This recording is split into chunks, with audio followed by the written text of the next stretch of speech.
Hi, and welcome to Danny After Dark. If you're new here, make sure to like and subscribe so you don't miss a notification or a new episode. Tonight will be part 6 in my ongoing series of my true crime book recommendations. So if you missed parts 1 through 5, go back and check them out so that you're all caught up. Now, part 6 of my true crime book recommendations. Let's go ahead and dive on in. In tonight's episode, the first book I'm going to start out with, I have to say, is become one of my favorite true crime books of all time. And that is Madman in the Woods, Life Next Door to the Unabomber by Jamie Gehring. Jamie grew up next to Ted Kaczynski, the Unabomber, and she is writing this book as an adult and looking back at that time because at the time to her, it was just her quirky neighbor Ted. But looking back, there were things that seemed innocent, maybe seemed a little strange, but looking back through the goggles that she can look through it now, some things weren't so innocent and in fact were actually very deadly. And she talks about her father's role in assisting the FBI with taking down Ted. Her father played a huge role in making that happen. Jamie also had the opportunity to connect with the FBI agents who were involved with taking down Ted Kaczynski and uses her interviews with them in this book to assist with writing. And it is such a great book. Everybody needs to go out and buy this book. There are so many true crime books out there, but they all can't give the type of insight that a book like this can give. Not many people can say, I lived next door to either a serial killer or a mass murderer or whoever or whatnot. But Jamie can. She grew up next to Ted Kaczynski, and her story is remarkable. It is so well written and so insightful. I don't want to give too much away because I want you guys to, out of all the books I'm going through tonight, buy this book. It is so good and it is so well written. So, again, that is Madman in the Woods, Life Next Door to the Unabomber by Jamie Gehring. You will not be disappointed. The second book in tonight's series is They Call Me Mr. D, The Story of Columbine's Heart, Resilience, and Recovery by Frank DeAngelis. This book is a bit of a hard read, I will admit, because it's so emotional. This book, for those who don't know, Columbine was one of the first well-covered school shootings that occurred in the United States.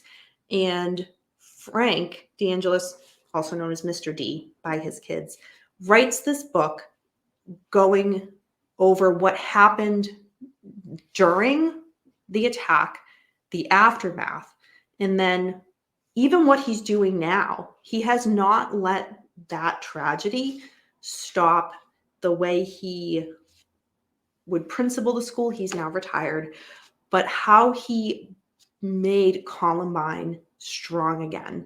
And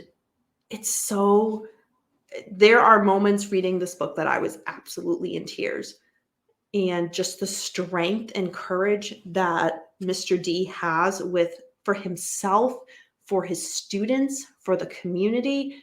And even after the fact, he has reached out and has been in contact with so many other schools who unfortunately had school shootings.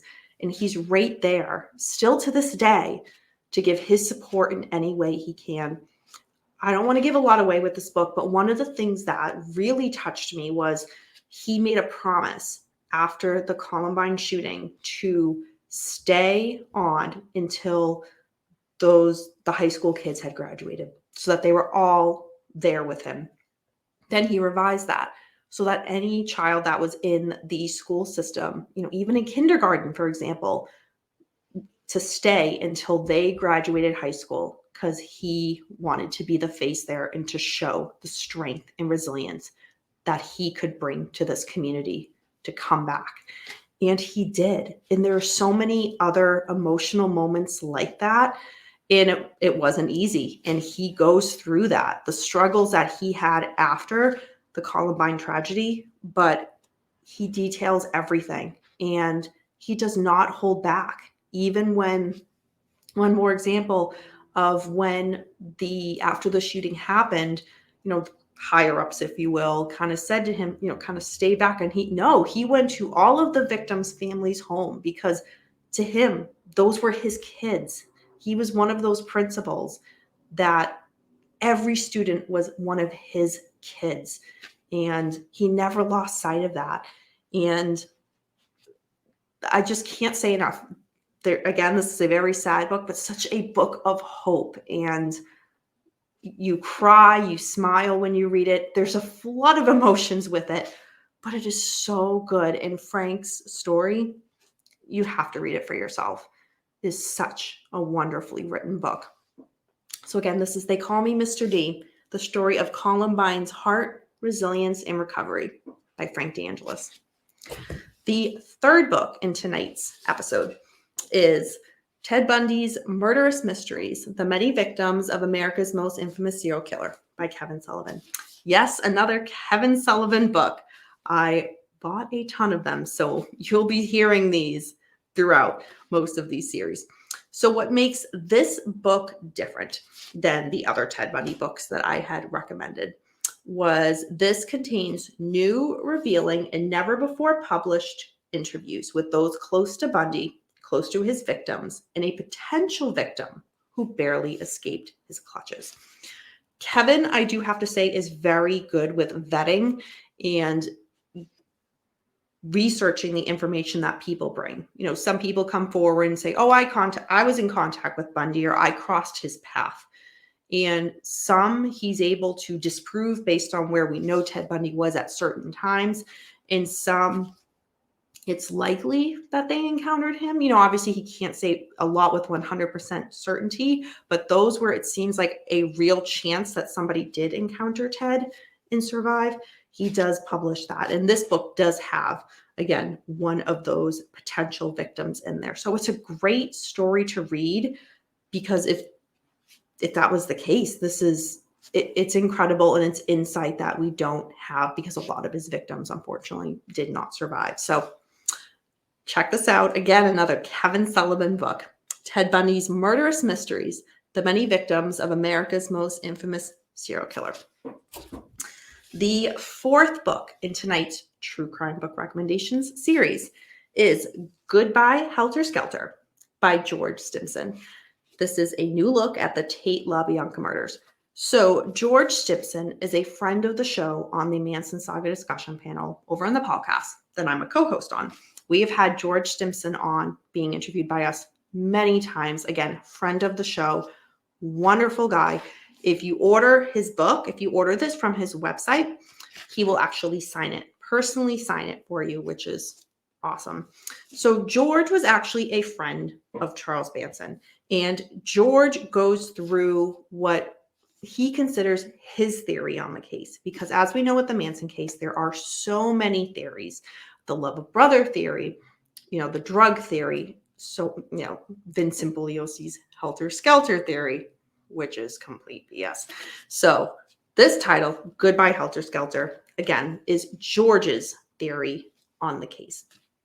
So I don't want to get too much into it, because we get into it a whole heck of a lot over on the Manson Saga discussion panel. So if you watch that show that I'm on and co-host, then you're going to know this book. But if you don't, check it out, because again, George had a long-standing relationship with Charles Manson before he passed away. So George can give a little bit of insight into his friendship with Charles and also his personal theory on the case. So definitely check this out. And again, if you order from his website, he will sign the book for you. So Goodbye, Helter Skelter, a new look at the Tate Labianca murders by George Stimson. The fifth book and sixth, and I'll explain why, in tonight's book recommendations video is The Bundy Murders, A Comprehensive History.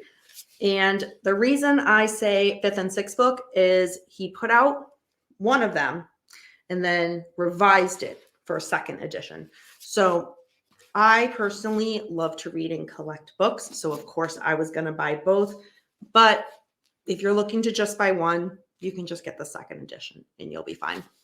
What's different with this book than all of the other Kevin Sullivan book recommendations is in this one, he uses new information about several murders that are now being unveiled. And it follows Bundy from his broken family background to his execution in the electric chair. I would say out of all the Kevin Sullivan Ted Bundy books that I have and that I've read, yes, there are more, these, again, second edition, first edition, it's a very good, all-encompassing. It kind of gives you everything in one. So if you were only going to purchase one book on Ted Bundy, I would say let it be one of these, probably just the second edition, because it has that little bit more of extra information. But it pretty much covers everything in a nutshell, where some of the other Ted Bundy books that I have from Kevin Sullivan might focus a bit more on the detectives who worked the case. It might focus a lot on that, or the victims' families in one book might focus more on that, where this kind of, again, encompasses a bit of everything. So that's why I would recommend this. So again, this is Kevin Sullivan, The Bundy Murders, A Comprehensive History, first edition, second edition. So that's what I recommend for that. So thank you for sticking around for my 6th edition of my true crime book recommendations. Do you have any questions or comments on any of these books? Have you read any of these books? If so, comment down below. Let's be interactive. Do you have any suggestions for any true crime book recommendations that you'd like me or anybody else who follows this channel to check out? Leave it down below in the comments. I have gotten some amazing book recommendations from you guys that I have purchased and I've read and are waiting to be reviewed. So definitely leave them down below. And it's great for others to check out too who are into true crime. And then finally, do you have any suggestions for any cases that you'd like me to cover in an upcoming Danny After Dark episode? Well, leave it down below and you may see it featured in an upcoming episode. Until next time, remember, we don't live in darkness. Darkness lives in us.